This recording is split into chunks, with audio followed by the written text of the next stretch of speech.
قرأ الفاتحة.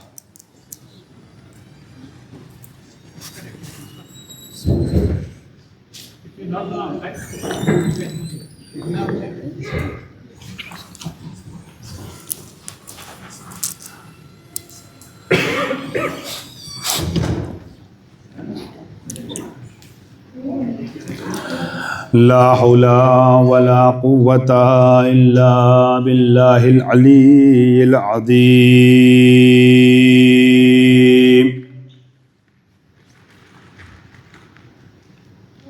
أعوذ بالله من الشيطان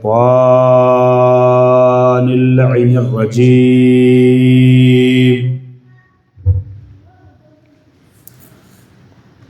بسم الله الرحمن الرحيم.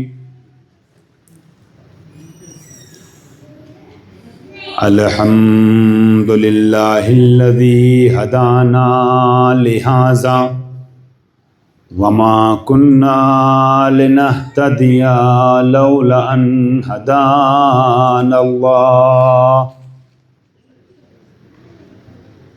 الذي علم القرآن من لم يعلم الذي علم القرآن ما لم يعلم الذي لا يبلغ مدته القائلون ولا يحصي نعماءه العادون ولا يؤدي حقه المجتهدون الذي لا يدركه بعد الهمم ولا يناله غوص الفتن الذي ليس لصفته حد محدود ولا نعت موجود ولا وقت معدود ولا أجل ممدود الذي فطر الخلائق بقدرته ونشر الرياح برحمته وخلق الإنسان بلطفه وابتدى بالصخور ميدان أرضه ثم الصلاة والسلام والتحية والإكرام على سيد الأنام بالقاسم المصطفى محمد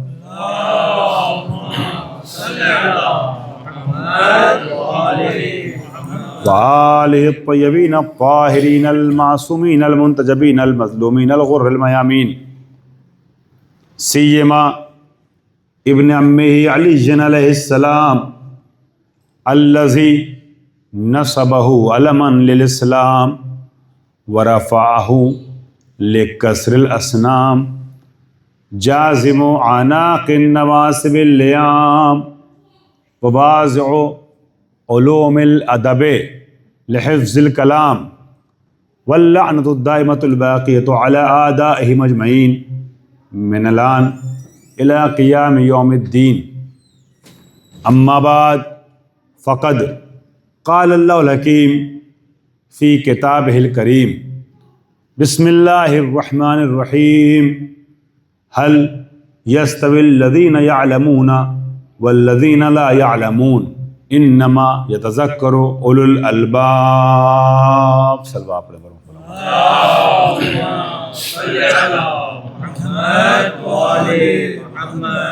حضرات، خالق کائنات نے قرآن مجید میں ارشاد فرمایا، سوالیہ انداز میں نبی کے ذریعے اپنے بندوں سے گفتگو کرتے ہوئے، قل هل يستوي الذين يعلمون والذين لا يعلمون، ان سے پوچھئے، ان سے کہہ دیجئے، سوال کیجئے کہ کیا جاننے والے اور نہ جاننے والے یہ دونوں برابر ہو سکتے ہیں؟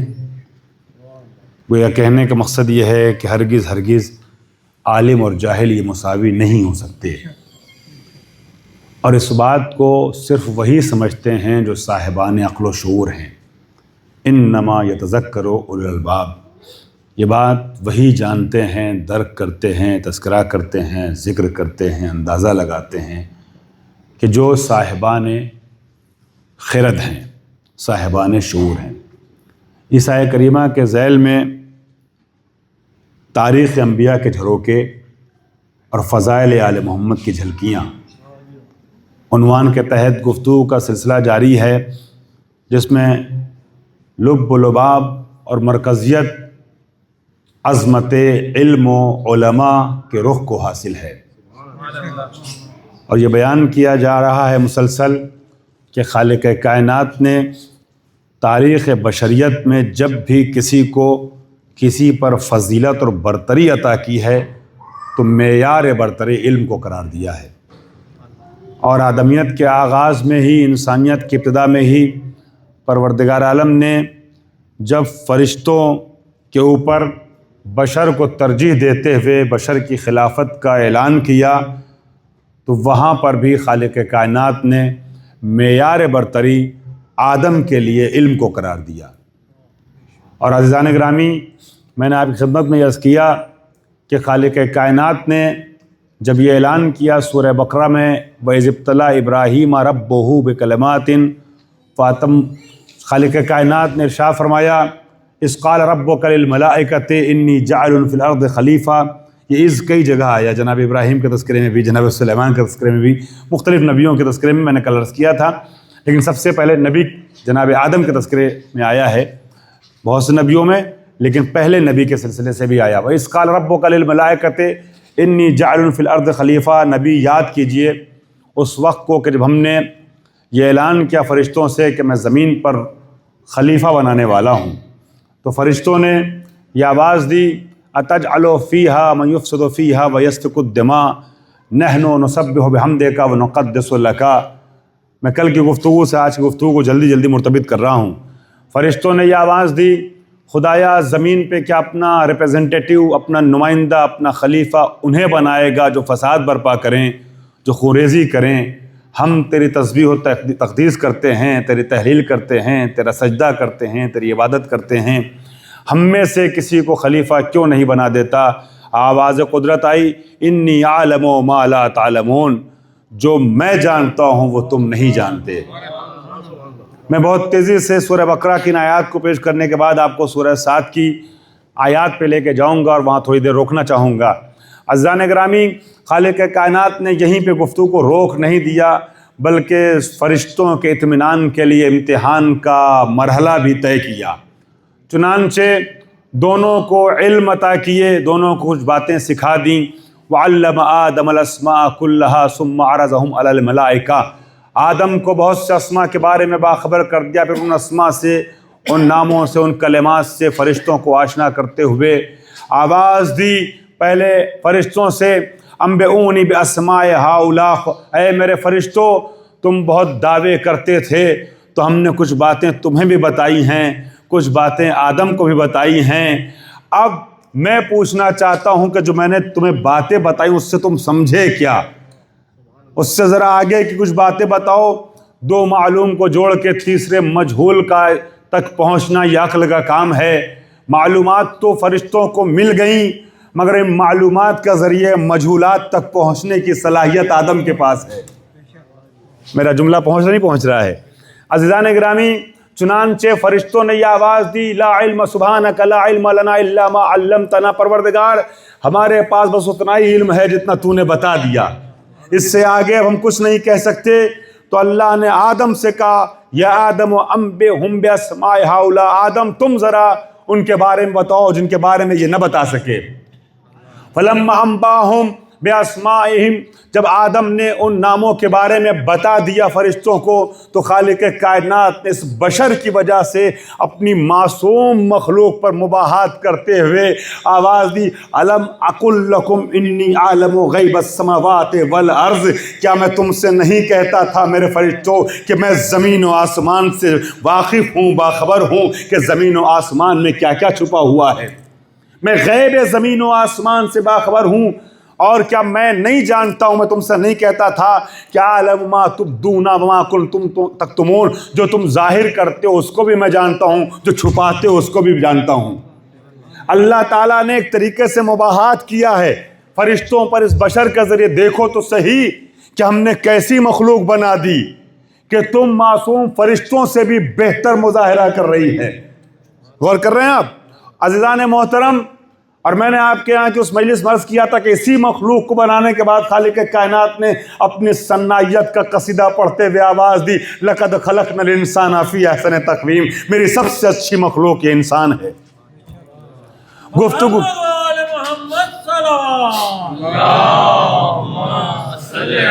اب یہاں ان آیتوں میں جو چھپی ہوئی نزاکتیں تھیں، جو جملے تھے، فضائل کے جو گوشے تھے جو ایک خطیب نکال سکتا ہے، وہ جملے آپ کے حوالے کیے۔ یہاں تک میں گفتگو پیش کرتے ہوئے اور شیطان کے بارے میں کچھ باتیں بیان کرتے ہوئے، چونکہ اللہ تعالیٰ فرماتا ہے کہ سب نے سجدہ کیا، جب میں نے کہا نا کہ جب میں اپنی روح پھونک دوں تو تم سب کے سب سجدے میں گر جانا، فسجد الملائکۃ کلھم الا ابلیس ابا واستکبر وکان من الکافرین، سب نے سجدہ کیا سوائے شیطان کے، وہ کافروں میں سے تھا۔ اللہ تعالیٰ نے عزیزان گرامی اس کو مردود بارگاہ بنا دیا۔ اب اس داستان کو ذرا سا آگے بڑھاتا ہوں، چھوٹے بچوں تک مختصر تاریخ جناب آدم کی پیش کرتے ہوئے فضائل کے گوشے پہ آؤں گا، پھر ایک دوسرے نبی کی تاریخ تک آج ہی وارد ہونے کی کوشش کروں گا۔ عزیزان محترم، اب جناب آدم کے ساتھ جناب حوا کی بھی خلقت ہوئی، دونوں کو پروردگار عالم نے جنت میں رکھا۔ پہلے دن میں نے عرض کیا تھا کہ زمین پہ بعد میں اتارا ہے، جو رونے کا اور عرفان کا سلسلہ آگے بڑھا ہے نا۔ پہلے جنت میں رکھا اور جنت میں رکھنے کے بعد خالق کائنات نے آواز دی، یا آدم اسکن انت وزوجک الجنہ وکلا منہا رغدا حیث شئتما ولا تقربا ہذہ الشجرۃ فتکونا من الظالمین۔ اے آدم، تم اور تمہاری بیوی یہ دونوں جنت میں رہیں اور جو چاہو تم کھاؤ پیو، جدھر چاہو جاؤ، جس چیز کو چاہو استعمال کرو، تم سب کچھ کھا سکتے ہو، لیکن دیکھو لا تقربا ہذہ الشجرۃ، پوری جنت کو الاؤ کرنے والے خدا نے پہلے ہی مرحلے میں بشر کو یہ سمجھانا چاہا کہ معیار یہ نہیں ہے کہ کیا صحیح ہے کیا غلط ہے، کیا اچھا ہے کیا برا ہے، کیا نقصان دہ ہے کیا فائدہ مند ہے۔ تمہیں اپنی زندگی میں معیار یہ رکھنا ہے جس سے ہم روک دیں اس سے رکنا ہے، جس کی اجازت دیں اسے انجام دینا ہے۔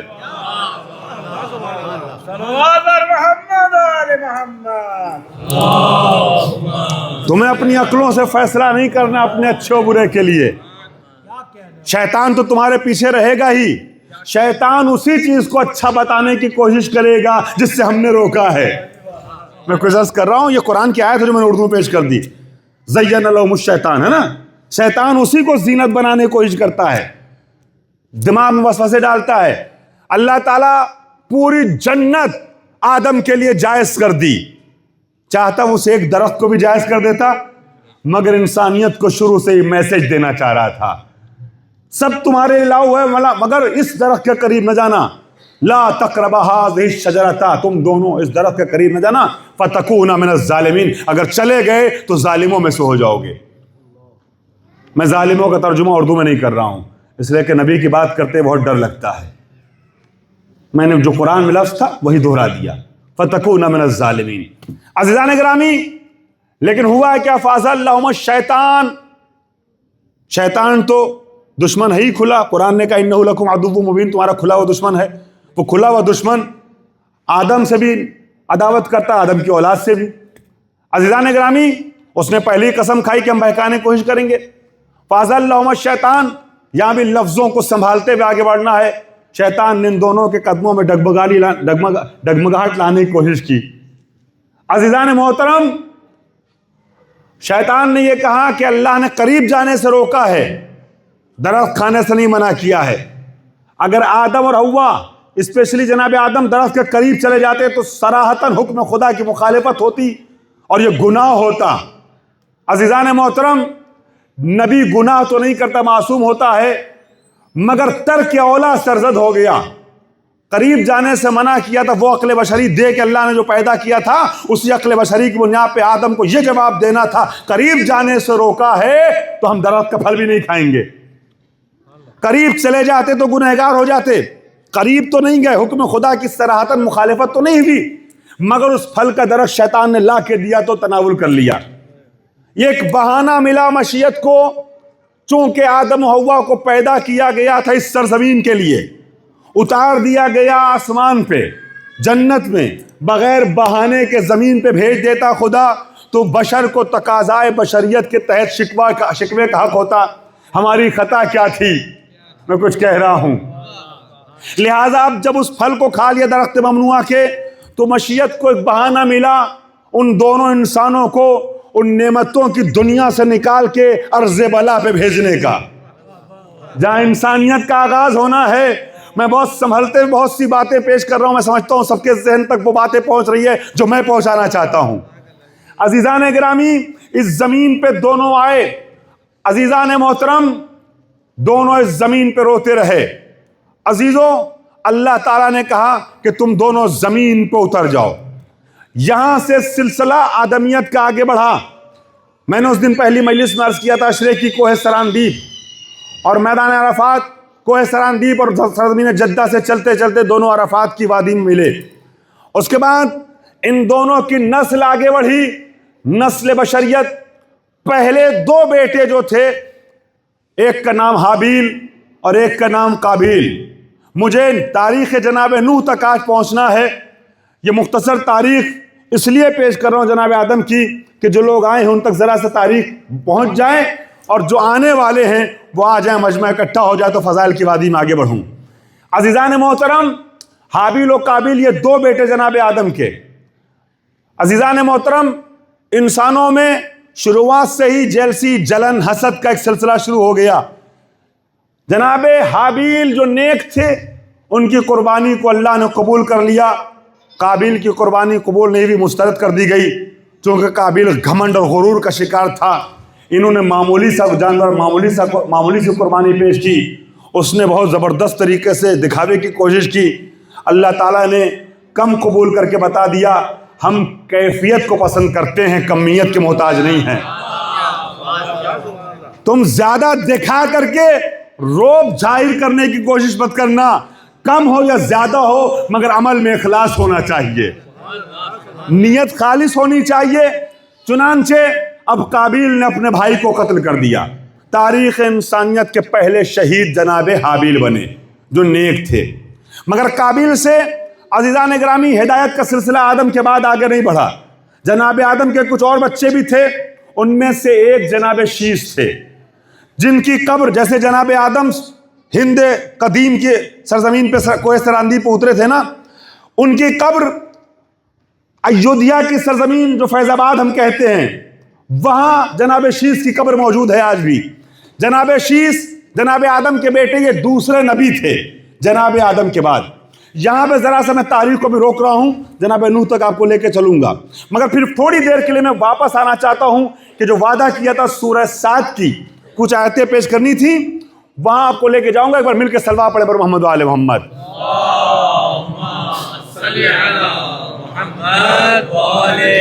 ایک مختصر تاریخ تمہیداً آپ نے خوبصورتی سن لی. اب میں ذرا آپ کو 5-7 منٹ فضائل کی وادی میں لے کے چلوں گا دوسری تاریخ پیش کرنے سے پہلے. سورہ 7 میں خالق کائنات نے اسی خلقت آدم کے تذکرے کو تفصیل کے ساتھ ذرا سا ڈیفرنٹ وے میں پیش کیا اور آواز دی. وہ سورہ بقرہ کی آیت نمبر 30 سے 37 تک کے جملے تھے. اب سورہ 7 آیت نمبر 71 سے 75 تک آواز آئی اذ قال ربک للملائکۃ انی خالق بشرا من طین. نبی یاد کیجیے اس وقت کو کہ جب ہم نے فرشتوں سے یہ کہا کہ میں طین سے، مٹی سے ایک بشر بنانے والا ہوں. جناب آدم کا پتلا بنایا گیا تھا مٹی سے اور آپ جانتے ہیں سالہ سال وہ پتلا رکھا رہا. اس کے بعد اللہ نے روح پھونکی اور پھر اس کے بعد فرشتوں کو سجدے کا حکم دیا. آواز دی کہ میں نے فرشتوں سے کہا کہ میں طین سے بشر بنانے والا ہوں، انی خالق بشرا من طین. اور اللہ تعالیٰ نے ان فرشتوں سے کہا وَإِذَا سَوَّيْتُهُ وَنَفَخْتُ فِيهِ مِن رُوحِي فَقَعُوا لَهُ سَاجِدِينَ. دیکھو میرے فرشتوں، جب میں اس کا تسویہ کر لوں، اس کو برابر کر دوں، اس کو اچھے سے بنا لوں اور اس میں اپنی روح پھونک دوں تو تم سب کے سب سجدے میں گر جانا. فَقَعُوا لَهُ سَاجِدِينَ، تم سب کے سب سجدے میں گر جانا. یہ فَقَعُوا لَهُ کو میں نے کل پیش کر دیا اور غدیر سے جوڑا تھا. ماشاءاللہ آپ سب محظوظ ہوئے. اس کو چھوڑتے ہوئے آگے بڑھ رہا ہوں. فَقَعُوا لَهُ سَاجِدِينَ، تم سب کے سب سجدے میں گر جانا. چنانچہ قرآن کہتا ہے کہ فَسَجَدَ الْمَلَائِكَةُ كُلُّهُمْ أَجْمَعُونَ. جب میں نے حکم دیا تو سارے کے سارے فرشتے سجدے میں گر گئے.